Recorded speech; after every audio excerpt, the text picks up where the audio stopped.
ஒரு காட்டு வழி, ஒருத்தர் நடந்து போய்கிட்டே இருக்கிறான். ஒரு பாம்பு புத்து, அதுல இருந்து ஒரு பாம்பு வருது வெளியில. ஐயோ இது பாம்பு இருக்கிற வழி, நம்ம வேற வழியில போவோன்ட்டு வேற வழிக்கு போறான். அந்த பாம்புக்கு பேரே அரவம். அது எங்க சத்தம் கேட்டாலும் போயிடும். நேராக அது போய் அவன் போன பாதைக்கு போய் கரெக்டாக அவன் காலில் கொத்திருச்சு. இப்போ அவனுக்கு ரெண்டே ஆப்ஷன்.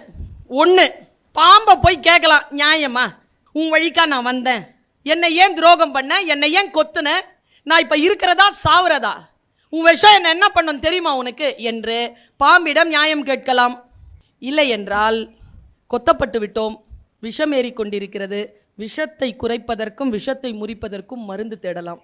பல நேரங்களில் நாம் கொத்திய பாம்பை பின்பற்றி கொண்டு போய் நியாயம் கேட்டுக்கொண்டிருக்கிறோமே தவிர கொத்தப்பட்ட விஷத்தை யாரும் முறிவிற்காக தேடுவதே இல்லை.